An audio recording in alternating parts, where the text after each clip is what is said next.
আসসালামু আলাইকুম, আশা করি সবাই ভালো আছেন।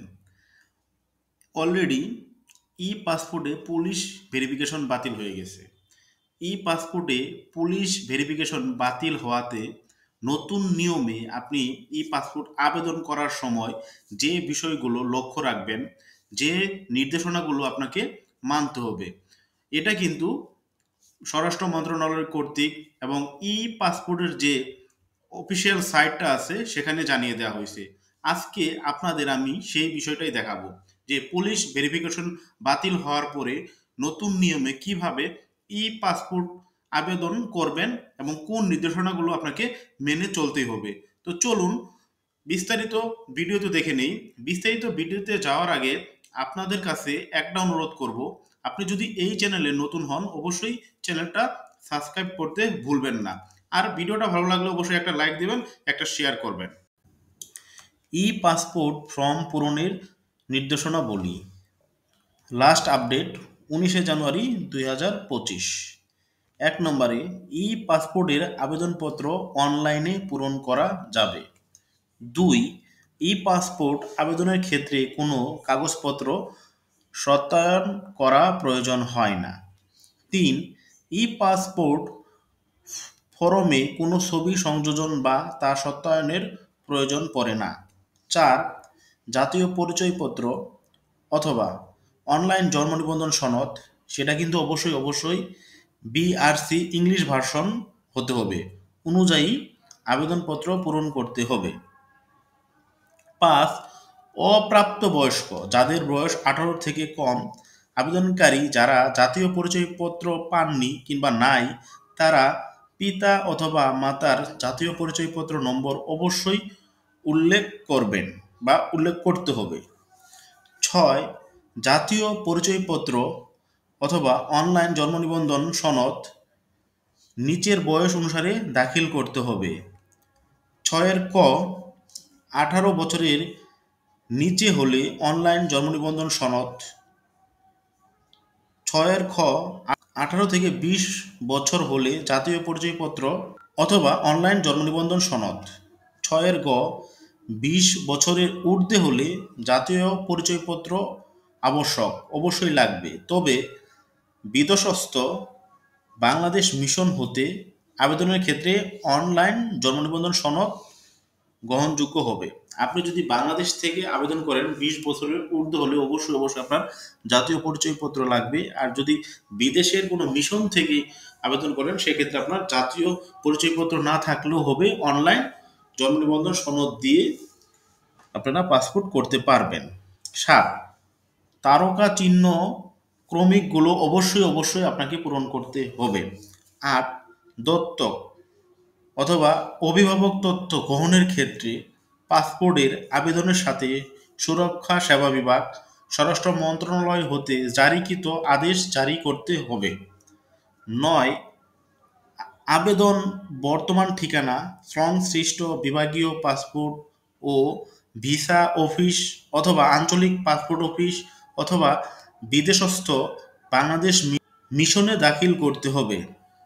10, 18 বছরের নিম্নের সকল আবেদনে ই পাসপোর্টের মেয়াদ হবে 5 বছর এবং 48 পাতার। যাদের 18 বছরের কম তাদের পাসপোর্টের মেয়াদ হবে 5 বছরের, আর তাদের পাসপোর্টের বইটা হবে 48 পৃষ্ঠার। 11, প্রাসঙ্গিক টেকনিক্যাল সনদসমূহ যেমন ডাক্তার, ইঞ্জিনিয়ার, ড্রাইভার ইত্যাদি আপলোড সংযোজন করতে হবে। 12, প্রযোজ্য ক্ষেত্রে প্রাসঙ্গিক জিও, এনওসি, প্রত্যয়নপত্র, অবসরোত্তর ছুটির আদেশ, পেনশন বহি আপলোড সংযোজন করতে হবে, যা ইস্যুকারী কর্তৃপক্ষের নিজ ওয়েবসাইটে আপলোড করতে হবে। এগুলো কিন্তু সবার জন্য না।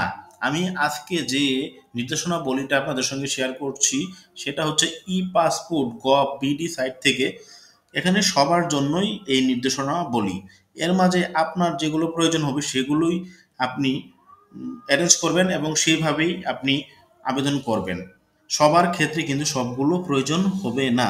13 নম্বর, প্রযোজ্য ক্ষেত্রে বিবাহ সনদ, নিকাহনামা বা বিবাহ বিচ্ছেদের ক্ষেত্রে তালাকনামা দাখিল করতে হবে। 14, দেশের অভ্যন্তরে আবেদনের ক্ষেত্রে প্রযোজ্য ফি এর উপর নির্ধারিত হারে ভ্যাট সহ অন্যান্য চার্জ যদি থাকে অতিরিক্ত হিসাবে প্রদয় হবে। বিদেশে আবেদনের ক্ষেত্রেও সরকার কর্তৃক নির্ধারিত ফি প্রদেয় হবে। 15 কূটনৈতিক পাসপোর্টের জন্য পররাষ্ট্র মন্ত্রণালয়ের কনসুলার ও ওয়েলফেয়ার উইং অথবা ইমিগ্রেশন ও পাসপোর্ট অধিদপ্তরের প্রধান কার্যালয় বরাবর আবেদন দাখিল করতে হবে। 16 বৈদেশিক মিশন হতে নতুন পাসপোর্টের জন্য আবেদন করা হলে স্থায়ী ঠিকানার কলামে বাংলাদেশের যোগাযোগের ঠিকানা উল্লেখ করতে হবে। 17 অতি জরুরি পাসপোর্টের আবেদনের ক্ষেত্রে নতুন ইস্যু হলে নিজ উদ্যোগে পুলিশ ক্লিয়ারেন্স সনদ সংগ্রহপূর্বক আবশ্যিকভাবে আবেদনের সাথে দাখিল করতে হবে। এটা 17 নম্বর যেটা আছে এটা আপাতত লাগবে না, তবু এখানে উল্লেখ করা, আপনারা এটা না করলেও পারবেন। 18 ক খ এটাও লাগবে না, গ এটাও লাগবে না। এখন আসেন 19-এ বলছে আবেদনের সময় মূল জাতীয় পরিচয়পত্র, অনলাইন জন্ম নিবন্ধন সনদ এবং প্রযোজ্য ক্ষেত্রে টেকনিক্যাল সনদ, সরকারি আদেশ, অনাপত্তি দাখিল করতে হবে। 20 পাসপোর্ট রি-ইস্যুর ক্ষেত্রে মূল পাসপোর্ট প্রদর্শন করতে হবে। যারা পাসপোর্ট রি-ইস্যু করতে যাবেন অবশ্যই আপনার মূল পাসপোর্ট কিন্তু প্রদর্শন করতে হবে, এক্ষেত্রে মূল পাসপোর্টও নিয়ে যাবেন। 11 হারানো পাসপোর্টের ক্ষেত্রে মূল জিডির কপি প্রদর্শন করতে হবে বা দাখিল করতে হবে। পাসপোর্ট হারিয়ে গেলে বা চুরি হয়ে গেলে অতি দ্রুত নিকটস্থ থানায় গিয়ে আপনাকে একটা জিডি করতে হবে। পুনরায় পাসপোর্টের জন্য আবেদনের সময় পুরাতন পাসপোর্টের ফটোকপি এবং জিডি কপি সহ আবেদনপত্র দাখিল করতে হবে। 22 6 বছর বয়সের নিচের আবেদনের ক্ষেত্রে 3R সাইজ ছবি, যার লেফট প্রিন্ট এবং গ্রে ব্যাকগ্রাউন্ড হবে এমন ছবি দাখিল করতে হবে। আপনি এই কয়েকটা নির্দেশনাবলী ফলো করেই নতুন নিয়মে সহজে ই পাসপোর্টের আবেদন করতে পারবেন, যেখানে কোনো পুলিশ ভেরিফিকেশন নেই।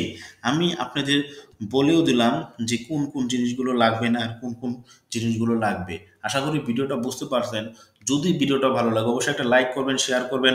নেক্সটে কোন রিলেটেড ভিডিও চান কমেন্ট বক্সে জানিয়ে দেবেন। এই ভিডিওতে যদি কোনো কিছু না বুঝে থাকেন অবশ্যই কমেন্ট বক্সে কমেন্ট করতে পারেন। দেখা হবে নতুন কোনো ভিডিওতে। আল্লাহ হাফেজ।